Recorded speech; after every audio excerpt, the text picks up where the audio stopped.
Call this Altoona City Council meeting to order Tuesday, October 14th at 5 p.m. We will now have a moment of silent prayer.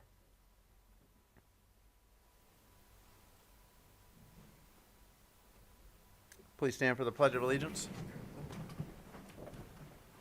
I pledge allegiance to the flag of the United States of America and to the republic for which it stands, one nation under God, indivisible, with liberty and justice for all.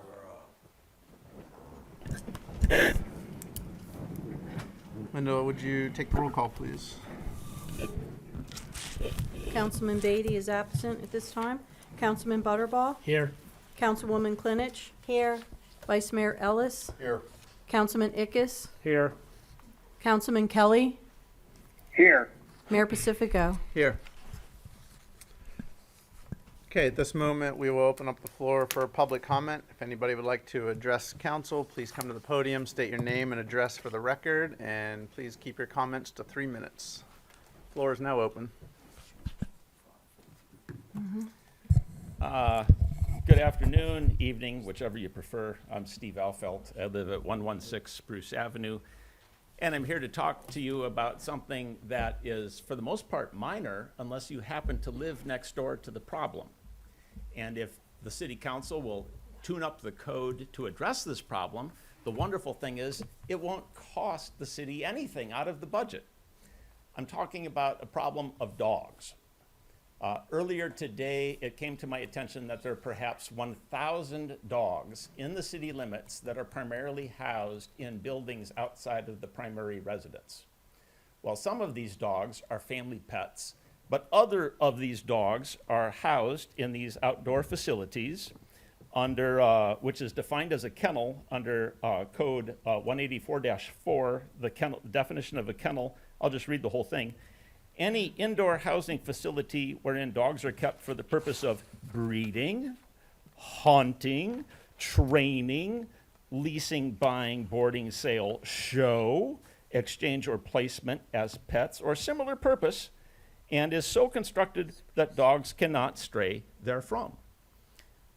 How many of these 1,000 dogs that are primarily housed in exterior buildings fall in that category because they are not primarily family pets?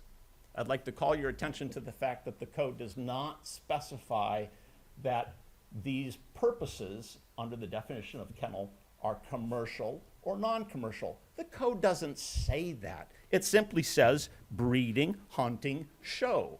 I emphasize those purposes because the issue that brings me before you is probably about breeding, hunting, and show. If the dogs were pets, they'd be in the family home. But because they are outside in the building, they might bark by day and howl at night, and who knows? So the city code has zoning ordinances that say you can have a kennel in certain zoning districts, but you can't have a kennel in other zoning districts. I probably have an under-the-radar kennel in my neighborhood, and I'm not asking you to take enforcement action on that. I don't really know, and that's the problem. That's the problem that brings me before you. We don't know if my neighborhood problem is family pets that are in the building, or if my family, or if these dogs are actually an under-the-radar kennel. We don't know, and we don't know because it's such a difficult thing to get evidence to tell. Are the dogs pets, or are the dogs for hunting, show, breeding, or these other purposes under your code's definition of a kennel? We don't know, but we could find out without any impact on the city budget if you improve the dog license rules. Currently, somebody who breeds a dog to sell, well, they don't just put their name on social media because then we'd have evidence. They register with a dog breeding organization. And so you go to the organization, you say, I want a German Shepherd, I want a Poodle, I want an AKC, whatever. You don't know who the name of the breeder is. We can't know. Mr. Elfelt, I think your time's almost up. I will wrap it up and tell you what I want you to do. When a person, under state law, a breeder must buy a license for a dog. But currently, the city is not collecting the name of the seller. The city is not collecting the name of the breeder. They are only collecting the name of the person who owns the dog.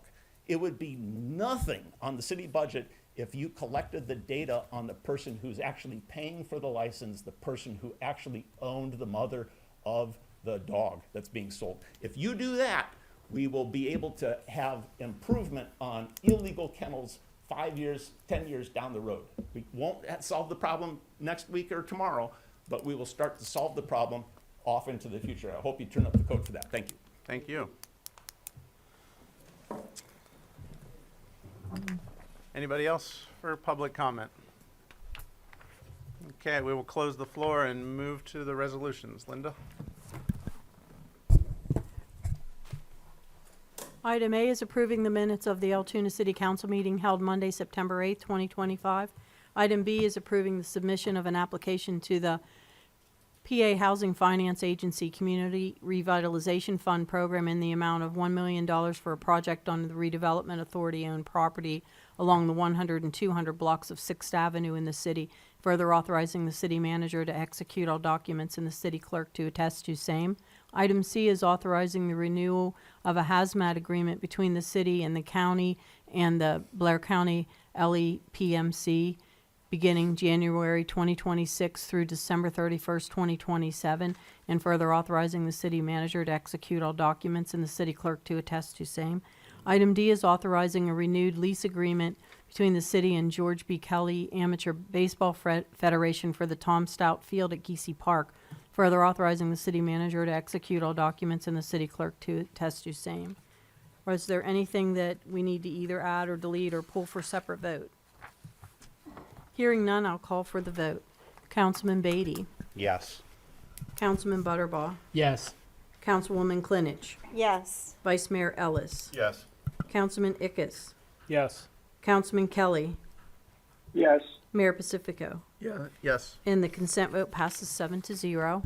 We have one ordinance on the agenda which was introduced by Vice Mayor Ellis, and it's an ordinance of the City of Altoona, Blair County, which adopts certain portions of the 2021 edition of the International Fire Code and thereby amends Chapter 358 of the Altoona City Code Fire Prevention. Is there a motion for adoption? So moved. Second. This ordinance was moved for adoption by Vice Mayor Ellis and seconded by Mayor Pacifico, and I'll call for the vote. Councilman Beatty. Yes.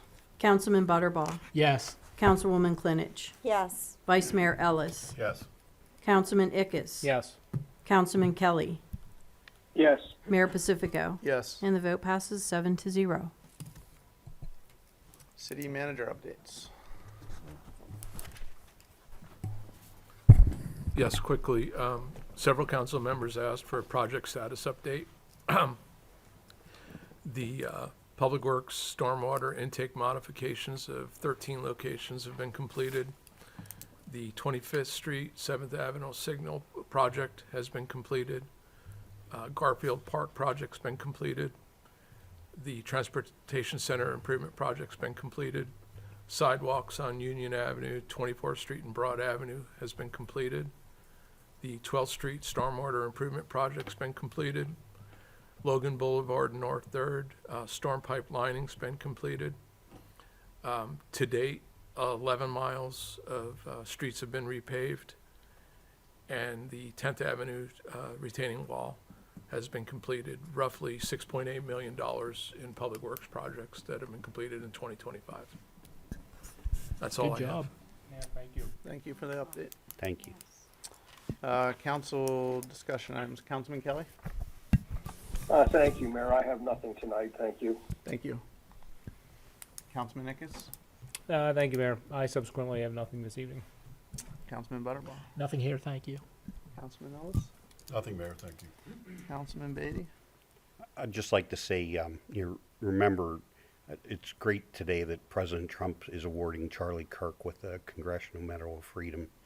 And I think that, we all have to live a life that is worthy and have convictions that we believe in. Thank you.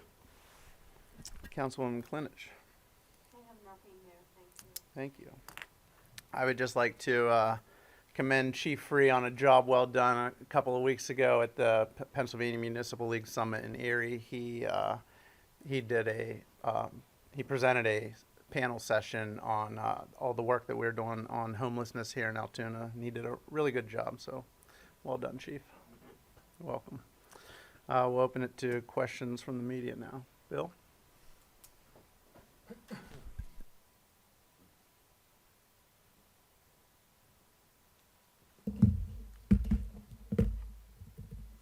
Thank you.